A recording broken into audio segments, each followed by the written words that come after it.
Hello दोस्तों, नमस्कार।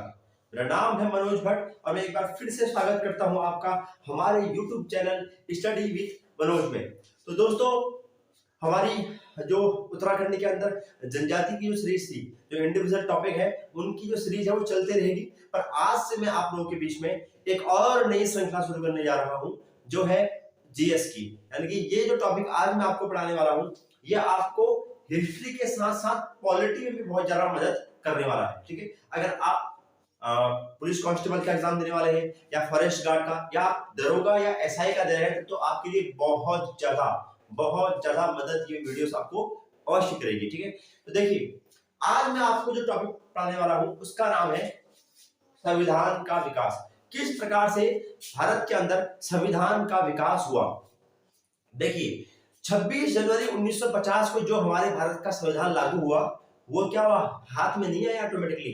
तुमने जीन घिसा और बोला बोल हुकुम क्या मांगेगा, तो जीन वगैरह जो बोलता है ना कि मांग, बोला भारत का संविधान दे दो और जा तथास्तु बोला और हाथ में मिल गया। उसके लिए बहुत संघर्ष करना पड़ा। और किस प्रकार से भारत के अंदर संवैधानिक विकास हुआ, इस चीज को आज की वीडियो में हम कवर करने वाले हैं। देखिए, 1600 ईस्वी में भारत के अंदर एक कंपनी आई थी व्यापार की दृष्टि से। उसका नाम था बीईआईसी, ब्रिटिश ईस्ट इंडिया कंपनी। इस कंपनी ने देखा था कि भारत के अंदर बहुत माल है भाई, भारत के अंदर संसाधनों की कोई कमी नहीं है। और इसीलिए क्या हुआ, ब्रिटिश ईस्ट इंडिया कंपनी ने अंग्रेज यानी कि ब्रिटेन में जाके की संसद से बिल पास कराया कि भैया आज के बाद भारत के अंदर व्यापार करने का एकमात्र अधिकार ब्रिटिश ईस्ट इंडिया कंपनी के पास ही होगा। यानी कि ब्रिटिश ईस्ट इंडिया कंपनी के पास क्या था, व्यापार करने का एकाधिकार था। भारत के अंदर या पूर्वोत्तर के जितने भी देश थे, उन सभी के ऊपर किसका अधिकार था व्यापार करने का, ब्रिटिश ईस्ट इंडिया कंपनी। और देखिए, अब जब भारत के अंदर आई, आपको पता होना चाहिए, कैप्टन हॉकिंस आया पहले, उसके बाद फिर थॉमस रो आया, जिसको व्यापार की छूट दी गई जहांगीर द्वारा। लेकिन क्या था, आगे जाके ये कंपनी व्यापार के साथ साथ प्लासी का युद्ध जीता 1757 में, और बाद में जीता कौन सा, बक्सर का युद्ध 1764 में। और उसके बाद क्या हुआ, मुगलों का अस्तित्व तो लगभग समाप्त क्यों रहा था, और मुगल जो थे वो पेंशन भोगी बन चुके थे। अब मेन कारण यह था कि 1764 के बाद भारत के अंदर जो कंपनी व्यापार की दृष्टि से आई थी, वो आज क्या कर रही है, प्रशासन का काम भी देखना शुरू कर रही है। ये बड़ी दिलचस्प बात है कि कोई आदमी व्यापार के लिए आ रहा है और उसने आगे भारत की सत्ता को कंट्रोल करना शुरू कर दिया। और इसकी जो शुरुआत हुई, देखिए, भारत के अंदर अगर किसी ने अपनी सत्ता प्रशासन दे दिया, तो प्रशासन के लिए क्या लाना पड़ते हैं, नियम कानून। और उन्हीं नियमों को जो ब्रिटेन की संसद से पास होकर आते थे, उनको कहने लगे क्या, चार्टर एक्ट। ठीक है, और पहला जो चार्टर एक्ट आया था, वो आया था 1773 का रेगुलेटिंग एक्ट। अब बात समझिए, एक्ट होता क्या है, एक्ट होता है नियम, जिसके अंदर नियम कानून बनाए हुए थे। ये नियम कानून भारत के लोगों के साथ साथ ब्रिटिश ईस्ट इंडिया कंपनी के लिए भी बन के आते थे। ठीक है, ब्रिटिश ईस्ट इंडिया कंपनी के लिए भी बन के आते थे। लेकिन कहानी आगे बढ़ती है, 1773 में पहला चार्टर एक्ट आता है। लेकिन 1857 में एक बार क्या हुआ, भारत के लोगों ने बैंड बजा दी, किसकी, अंग्रेजों की। 1857 की क्रांति, 1857 का विद्रोह। और इसके बाद क्या हुआ ना, यहाँ के लोग डर गए, ब्रिटिश सरकार की हुकूमत हिल गई कि भैया भारत के अंदर क्या हुआ, अब कुछ ना कुछ तो ऐसा करना पड़ेगा कि भारत के लोग क्या हो जाए, प्रसन्न हो। भारत के लोग ब्रिटिश सरकार को हीन भावना से नहीं, बल्कि क्या देखे कि भैया मित्रता की भावना से देखे। तब इन्होंने घोषणा करी कि आज के बाद जो भारत के समस्त कानून होंगे वो कहां बनेंगे, भारत के अंदर ही बनाए जाएंगे।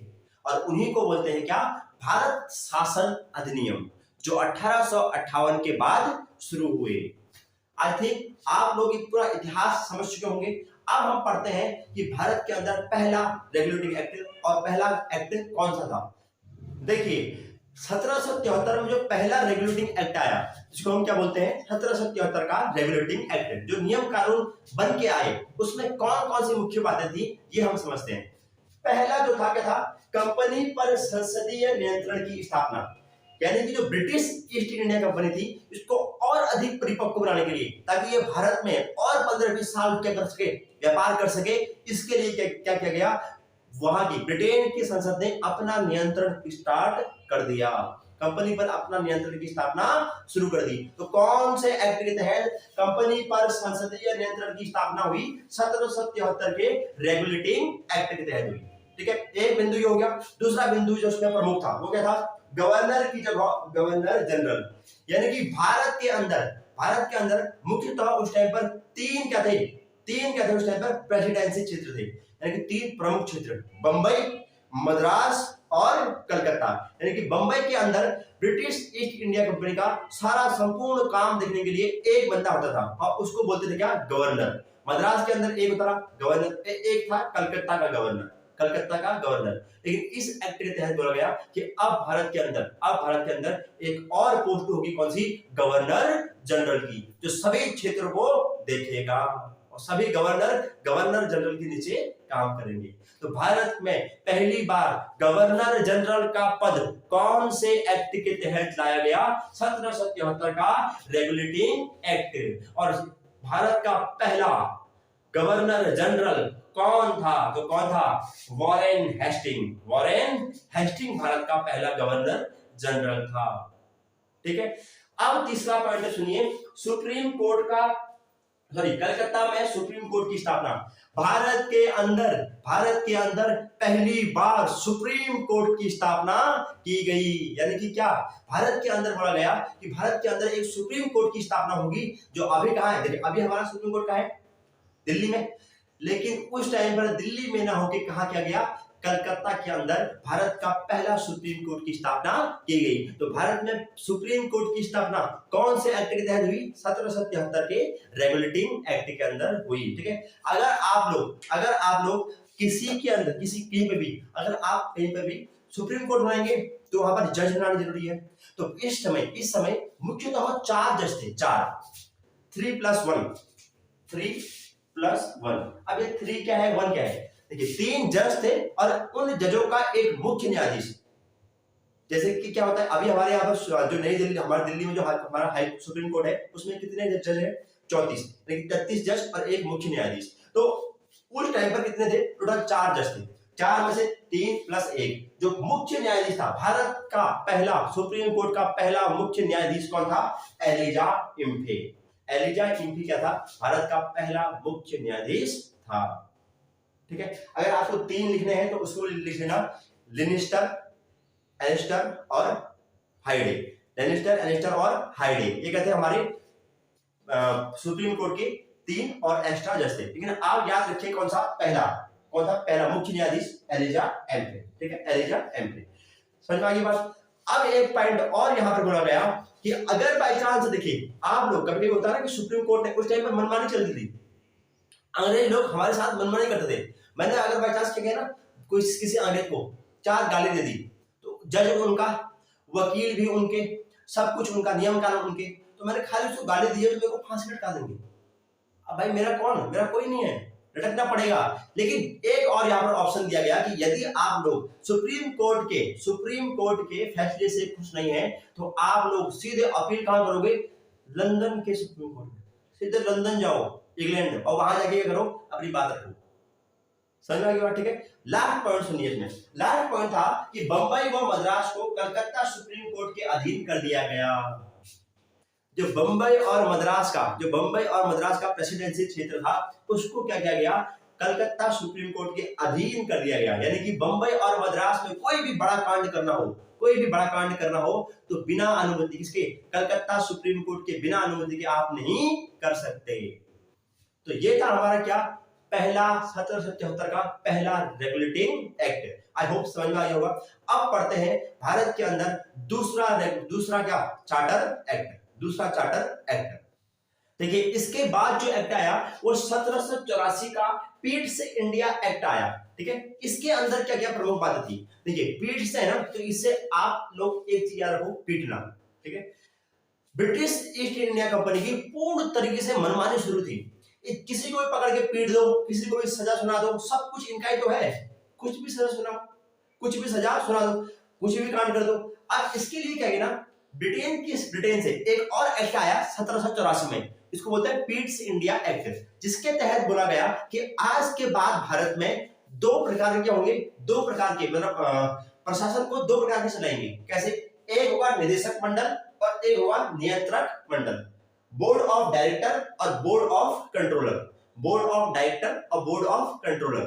क्या था ये दो लोग थे कौन? एक्चुअली में क्या होता ना, अगर आपके घर में काम हो रहा है शादी का, और मैं आपको सब कुछ दे दूं कि तू ही कर भाई सब काम, एक बंदे को सौंप दूं, तू ही कार्ड लेके आना, तू ही फूलों की व्यवस्था करना, तू ही न्योता लेके आना, तू ही क्या बोलते हैं उसका नाम, खाने वाले का इंतजाम करना, तू ही बारात करना, आदमी परेशान हो जाएगा।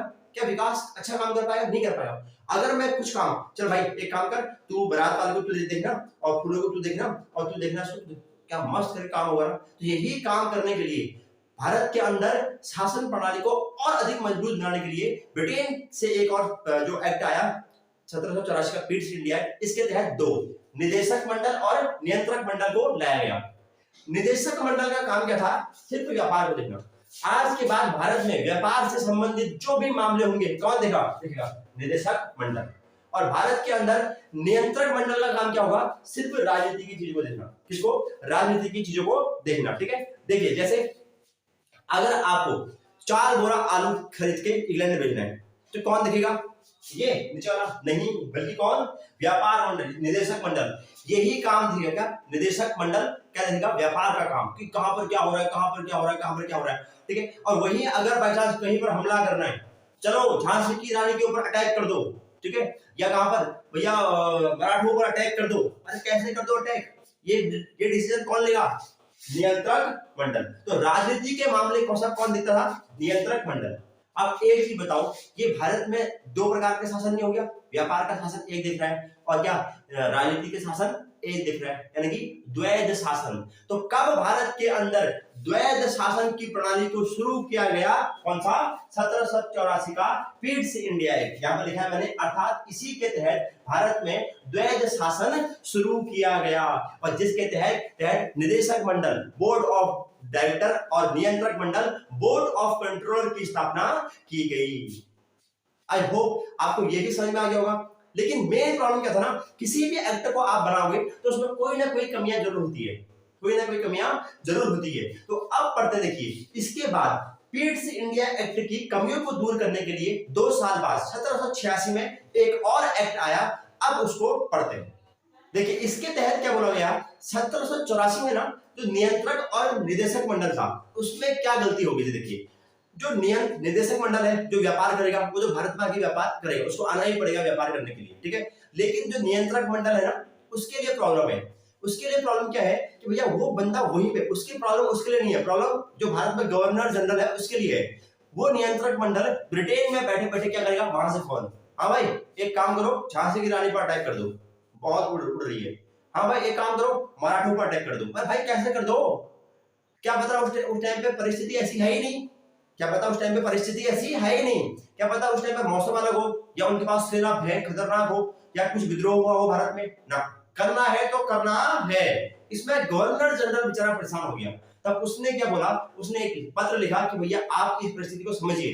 तब 1786 में क्या किया गया? 1784 के एक्ट में जरा संशोधन किया गया और बोला गया कि भारत के अंदर जो गवर्नर जनरल है, जो भारत के अंदर गवर्नर जनरल है, उसको ये पावर यानी कि वीटो पावर देते हैं। हम ये वीटो पावर देते हैं कि यदि अगर बाई चांस ब्रिटेन से कोई भी नियंत्रक मंडल आदेश देगा और भारत के अंदर परिस्थितियां खराब हो, कुछ हो, तो वो क्या कर सकता है? नियंत्रक मंडल के आदेशों को रोक सकता है, अपनी वीटो पावर लगा सकता है। ये क्या था? 1786 के एक्ट में बोला गया था। और दूसरी बात क्या हुआ? क्या पर अभी तक जो गवर्नर जनरल था ना, वो क्या था? प्रशासक का काम देता था कि किस प्रकार से झेलना है, क्या करना है, काम क्या करना है, कैसे करना है। यहां पर क्या किया गया? गवर्नर जनरल को सर्वोच्च सेनापति यानी कि पूरी सेनापति का सारे मार धाड़ के मामले सब कौन देखेगा? Governor general. यानी कि कौन से एक्ट के तहत गवर्नर जनरल को सर्वोच्च सेनापति घोषित कर दिया गया? 1786 के संशोधन अधिनियम के तहत किया गया। ठीक है, आई होप ये भी पॉइंट समझ में आ गया होगा। अब बढ़ते हैं अगले एक्ट की ओर। देखिए इसके बाद जो प्रमुख रूप से है ना, हालांकि इसके बाद 1773 का एक्ट आया, सॉरी 1793 में आया, और वो खास इंपोर्टेंट नहीं आपके लिए सबसे इंपोर्टेंट जो एक्ट है ना वो अब आने वाले हैं। 1813 का चार्टर एक्ट, 1813 का चार्टर एक्ट। इसमें क्या था सुनिए, इसमें बोला गया कि हम लोग भारत की शिक्षा को मजबूत करेंगे और भारत की शिक्षा पर प्रति वर्ष 1 लाख रुपए खर्च करेंगे। यानी कि अब हम क्या करेंगे, भारत की शिक्षा पर प्रति साल 1 लाख रुपए खर्च करेंगे। और दूसरा पॉइंट सुनिए, दूसरा पॉइंट क्या है, थोड़ा सा विस्तृत है, मैं आपको समझाना चाहूंगा।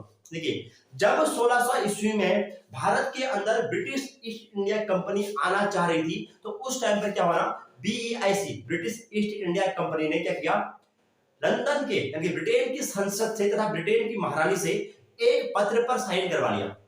क्या था वो साइन, कि भारत के अंदर यानी पूर्वोत्तर, केवल भारत नहीं, पूर्वोत्तर के देशों में आप लोग हमारे अलावा किसी भी नई कंपनी को व्यापार करने की छूट नहीं देंगे। यानी कि हमको क्या दे दो, एकाधिकार, यानी कि सिर्फ हमारा अधिकार होगा, उसको बोलते हैं एकाधिकार। तो ब्रिटिश ईस्ट इंडिया कंपनी को जो व्यापार करने का एकाधिकार था, उसको क्या किया, इस एक्ट के तहत उस एकाधिकार को समाप्त करना शुरू किया, सभी चीजों से एकाधिकार समाप्त कर दिया। यानी कि इससे पहले क्या होता ना, BEIC ही, ब्रिटिश ईस्ट इंडिया कंपनी ही भारत से व्यापार करती थी। अगर आपको कुर्सी बेचनी है, एग्जांपल दे रहा हूं, कुर्सी बेचनी है तो कौन बेचेगा, ब्रिटिश ईस्ट इंडिया कंपनी। कपड़ा ले जाना है तो कौन, ब्रिटिश ईस्ट इंडिया कंपनी। अगर यहां से क्या नील ले जानी है तो कौन, ब्रिटिश ईस्ट इंडिया कंपनी। अगर कच्चा माल लेके जाना है तो BEIC। चाय सबसे इंपोर्टेंट थी कौन सी, चाय, अगर चाय लेके जानी है तो कौन ले जाएगी, BEIC ले जाएगी। इससे पहले देखिए इसमें बोला गया भाई अब तेरा एकाधिकार समाप्त है। अब ब्रिटेन से जो भी व्यक्ति चाहे वो भारत में जाके व्यापार कर सकता है, भारत में जाके व्यापार कर सकता है, लेकिन सिर्फ एक चीज का एकाधिकार दिया गया, चाय का। बोला गया कि ब्रिटेन BEIC को अब एकाधिकार नहीं मिलेगा, केवल चाय के ऊपर एकाधिकार, कि चाय का व्यापार सिर्फ BEIC करेगा। तो कब ब्रिटिश ईस्ट इंडिया कंपनी के एकाधिकार को खत्म करने की शुरुआत हुई, 1813 का चार्टर एक्ट के तहत। सिर्फ एकाधिकार किसमें रह गया, चाय के ऊपर रह गया, चाय के ऊपर रह गया। ये 2 पॉइंट हो गए। तीसरा पॉइंट सुनिए, देखिए उस टाइम पर क्या थे ना, ये सारे लोग जो अंग्रेज थे कौन थे, ईसाई धर्म वाले। तो ईसाई धर्म के प्रचारक आते थे, यानी कि प्रचार करने के लिए कि भैया हाँ हमारे जो है, हमारे जो ये है भगवान, ये है हमारे भगवान जो उनके होते हैं, ठीक है, वो ये ऐसा वैसा सब कुछ व्यापार क्या करते थे, प्रचार करते थे। तो इसी 1813 के चार्टर एक्ट के तहत क्या हुआ, ईसाई मिशनरियों को यानी कि ईसाई के प्रचारकों को भारत में आने की छूट दे दी गई। 3 पॉइंट यहाँ पर मैंने आपको बताए। पहला कि भारत में शिक्षा पर प्रति वर्ष 1 लाख रुपए खर्च होगा, BEIC के एकाधिकार को चाय पर छोड़कर सभी चीजों से एकाधिकार को समाप्त कर दिया जाएगा। और तीसरा पॉइंट क्या था, ईसाई मिशनरियों को यानी कि ईसाई प्रचारकों को भारत में आने की छूट दे दी गई। तो ये क्या था, 1813 का चार्टर एक्ट। अब आएंगे हर 20 साल बाद एक्ट, यानी कि 1813 से 20 जोड़ो, 1833 का चार्टर एक्ट था। देखिए इसके बाद जो एक्ट आया वो था 1833 का चार्टर एक्ट। इसके अंदर क्या क्या मुख्य बातें थी, इसके अंदर आपकी एक मुख्य बात बहुत इंपोर्टेंट थी। इससे पहले याद करो 1813 में ब्रिटिश ईस्ट इंडिया कंपनी को एक ही चीज का अधिकार था कि सिर्फ चाय का व्यापार वही कर सकती है, बाकी सारे एकाधिकार समाप्त कर दिए थे।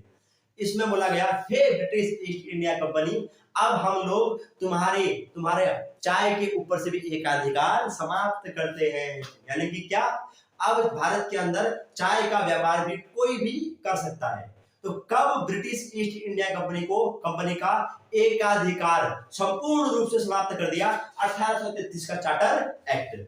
अगर आपको पूछेगा कि कब ब्रिटिश ईस्ट इंडिया कंपनी का एकाधिकार को समाप्त करने की शुरुआत की गई, तो 1833 के चार्टर एक्ट, और पूर्णतः समाप्त कर दिया एकाधिकार 1833 के अंदर। और यहां पर एक पॉइंट हो गया। अगला पॉइंट ये बोला गया कि कंपनी के अंदर उस टाइम पे ना मनमानी चलती थी, कोई भी बंदा किसी को भी भर्ती कर लेगा, और भर्ती होने पर सरकारी नौकरी, मतलब सरकारी नौकरी में प्रायोरिटी किसको मिलेगी, बड़ी जाति वाला, बड़ा वर्ग वाला, गोरा चिट्टा आदमी, ठीक है। हमारे जैसा कोई काला आदमी आ जाए, चल बाहर निकल, तो भी आ जाए, अभी बाहर निकल, क्या चल रहा है भाई। यानी कि क्या, आप जाति वर्ग के आधार पर सरकारी नौकरी लोगों को दे रहे हो, तब बोला गया कि भैया अब भारत में ऐसा नहीं चलेगा, हम भारत में कंपनी के अंदर कंपनी में एक विधि सदस्य को जोड़ेंगे, यानी कि एक कानूनी, विधि मतलब कानूनी सदस्य को जोड़ेंगे, और जो क्या करेगा, सभी चीजों को देखेगा, एक सभी चीजों के कानूनों को फॉलो करवाएगा। तो कब भारत में कंपनी के अंदर एक विधि सदस्य को जोड़ा गया, 1833 का चार्टर एक्ट। और भारत के अंदर आने वाला पहला विधि अधिकारी कौन था, मैकाले। कौन था, मैकाले। मैं यहां पर लिख देता हूं उसको, मैकाले। कौन था, विधि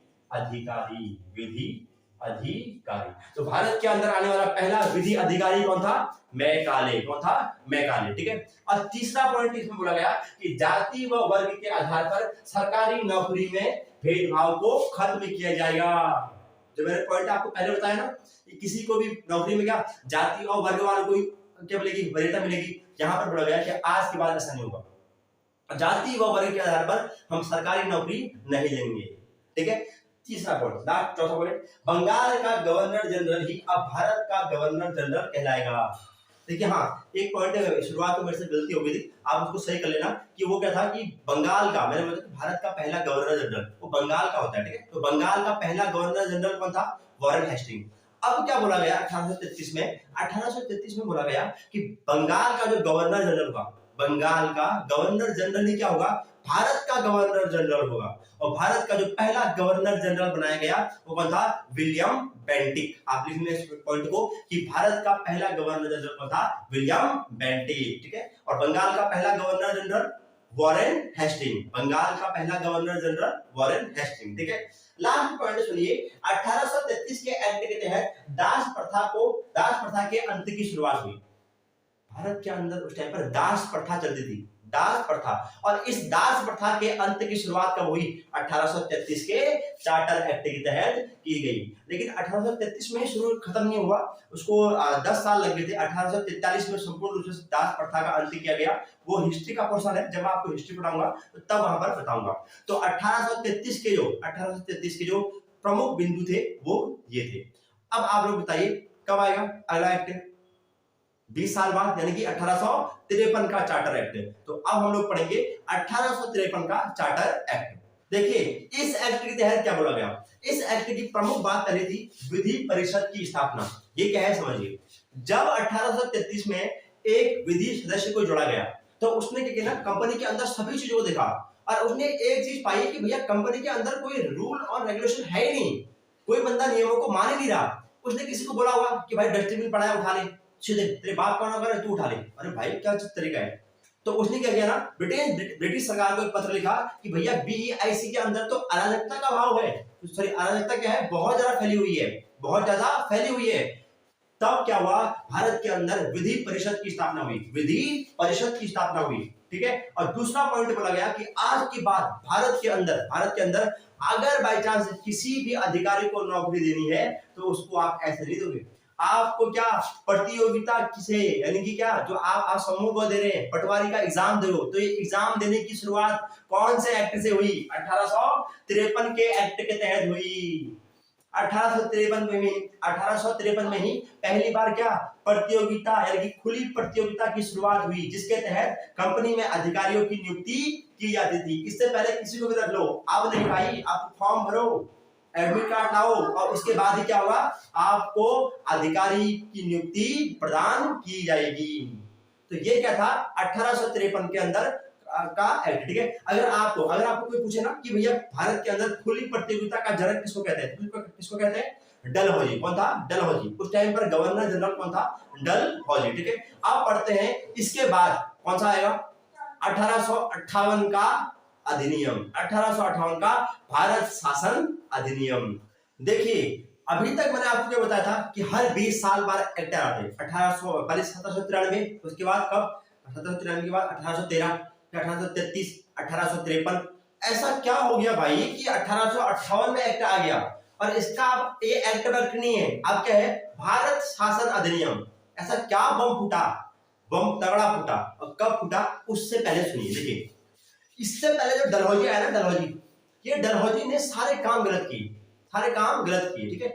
इसको आधुनिक भारत का जनक बोलते हैं, लेकिन किया क्या, इसने हड़प नीति को चालू कर दिया, यानी कि हर किसी को हड़प लो, हर किसी को हड़प लो। इसके बोलते हैं कि इसके कुछ डॉक्टरों का समूह कहा गया था, सिक्किम के अंदर गया था और इसने सिक्किम के राजा का क्षेत्र इसलिए हड़प लिया क्योंकि बोला गया कि क्या था, जो हमारे डॉक्टरों का समूह गया था उसकी इज्जत नहीं हुई।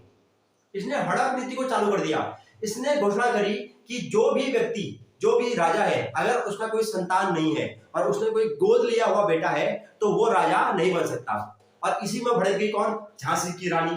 ठीक है, झांसी की रानी भड़क गई कि भैया मेरा, क्योंकि उनका पुत्र नहीं था, उनके 1 साल बाद या 2 साल बाद शादी होते ही उनके पति की मृत्यु हो गई थी। अब उनका पुत्र था ही नहीं, तो उन्होंने एक गोद लिया हुआ पुत्र था, अब राजा उसको बनना था। लेकिन डलहौजी ने क्या नियम निकाल दिया कि दत्तक पुत्र, जो गोद लिया हुआ पुत्र होता है उसको बोलते हैं दत्तक पुत्र। ठीक है, तो दत्तक पुत्र क्या होंगे? राजा नहीं बनेंगे और सारा साम्राज्य किसके पास आ जाएगा? अंग्रेजों के पास आ जाएगा। और सारे गलत काम किए और आराम से इसके गलत कामों से भारत के लोग परेशान हो गए थे। और परेशान होते होते क्या हुआ, 1857 में ये डलहौजी साला तो निकल गया यहाँ से, डलहौजी यहाँ से चला गया और नया गवर्नर जनरल आ गया। कौन? कैनिंग। कौन आ गया? कैनिंग। कौन आ गया? कैनिंग। कैनिंग नया गवर्नर जनरल आ गया और तभी क्या हुआ, भारत के अंदर विद्रोह शुरू हो गया, यानी कि 1857 की क्रांति शुरू हो गई। बेचारा कौन? कैनिंग सब माथा पकड़ के रो रहा है।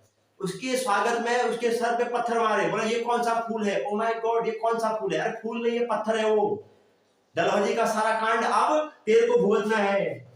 जो मलाई जमा के गया है वो खा के भी चला गया, अब नीचे का जो पानी है वो कौन तेरे को पीना है भाई जी। अब कैनिंग बेचारा परेशान। कैनिंग ने क्या किया ना, इस विद्रोह को दबाने में सफल हो गया। वो इंसान इस विद्रोह को दबाने में सफल हो गया और 1858 में 1857 की क्रांति समाप्त हो गई। लेकिन तभी क्या हुआ ना, ब्रिटेन की सरकार को लगा कि भैया अब भारत वाले रुकने वाले नहीं है, तो कुछ ना करके इनके हाथ में झुंझुना, इनके घंटा तो पकड़ाना है ताकि क्या हो जाए, ये लोग शांत हो जाए। तब बोला गया कि आज के बाद अब क्या होगा, ब्रिटेन से कोई भी कानून बन के नहीं आएगा। जो भी लॉ बनेंगे, जो भी कानून बनेंगे वो कहां बनेंगे? भारत के अंदर बनेंगे। और उन्हीं को बोला गया क्या? भारत शासन अधिनियम। और जो पहला भारत शासन अधिनियम जब आया वो आया 1 नवंबर 1858। यहां पर लिखता हूं 1 नवंबर 1858 को। देखिए उस टाइम पर कलकत्ता के क्षेत्र में बड़ी भयंकर विद्रोह हुआ था और कैनिंग को डर था कि कहीं दोबारा ना हो जाए। तब भारत के अंदर एक दिन की राजधानी बनाई गई, किसको? इलाहाबाद में। किसको? इलाहाबाद को एक दिन की राजधानी। और भारत का गवर्नर जनरल कौन था? कैनिंग। तो कैनिंग ने क्या किया, ब्रिटेन की महारानी द्वारा भेजा गया पत्र इलाहाबाद में पढ़ा गया। उसने पढ़ा कि भैया पहला पॉइंट, उसने बोला कि आज के बाद, उसमें क्या क्या लिखा था? उसमें लिखा था कि आज के बाद ब्रिटिश ईस्ट इंडिया कंपनी को समाप्त किया जाता है, यानी कि भारत का शासन अब ब्रिटिश ईस्ट इंडिया कंपनी के पास नहीं होगा। वाह, अगर कंपनी नहीं होगी तो क्या कंपनी का प्रतिनिधि गवर्नर जनरल होगा? वो भी नहीं होगा। दूसरा पॉइंट, गवर्नर जनरल खुद कौन? कैनिंग। उसने पढ़ा कि आज के बाद भारत में गवर्नर जनरल का पद भी नहीं होगा। बोला रोने लग गया बेचारा, बोला आज, क्योंकि गवर्नर जनरल तो वही था ना, और बोला पद होगा ही नहीं। और बोला गया कि आज के बाद भारत का जो शासन है वो किसको दे दिया जाएगा? ब्रिटेन के राजा को। तो पहला point, British east India company को खत्म, गवर्नर जनरल के पद को समाप्त कर देंगे, भारत का शासन ब्रिटेन के राजा के पास चला गया। इससे पहले कौन था? ब्रिटिश ईस्ट इंडिया कंपनी के पास, और अब किसके पास चला गया? ब्रिटेन के राजा के पास चला गया। और अगला पॉइंट यहाँ पर, जो बेचारा कैनिंग रो रहा था ना कि उसकी नौकरी चलेगी, गवर्नर जनरल बेचारा खत्म हो गया, उसने एक और पॉइंट पढ़ा कि अब क्या होगा, ब्रिटेन की सरकार का प्रतिनिधि करने वाला भारत में वाइसराय का पद होगा, और भारत का पहला वाइसराय लॉर्ड कैनिंग ही होगा। बोला ओए देख बोल, मैं ही बन गया। बोल कौन? भारत का पहला वाइसराय। तो भारत का अंतिम गवर्नर जनरल लॉर्ड कैनिंग, और भारत का पहला वाइसराय कौन होगा? कैनिंग। कौन होगा? कैनिंग। तो मैं यहां पर लिखता हूं कैनिंग। तो भारत का पहला वाइसराय कौन था? कैनिंग। और भारत का अंतिम गवर्नर जनरल कौन था? लॉर्ड कैनिंग ही था, लॉर्ड कैनिंग। ठीक है, लास्ट पॉइंट क्या बोला गया इसमें कि अब किसी भी नए क्षेत्र पर कब्जा नहीं करेगी। लेकिन ब्रिटेन की सरकार जो अभी तक हड़प नीति के तहत किसी भी एरिया को हड़प ले रही थी, अपने अंदर मिला ले रही थी, अब ऐसा नहीं होगा कि भारत के अंदर आप किसी भी नए क्षेत्र में या फिर किसी भी नए राजा पर हमला अब नहीं करेगी। जो क्षेत्र उनको मिला है उसी में ब्रिटेन की सरकार अब राज करेगी। ठीक है, अगला पॉइंट है राज्य सचिव का पद। देखिए ब्रिटिश ईस्ट इंडिया कंपनी की गलती क्या थी कि उसने सिर्फ एक गवर्नर जनरल रखा था। उसने जो विधि परिषद की स्थापना करी ना, यानी कि विधि अधिकारी, वो बहुत लेट में करी।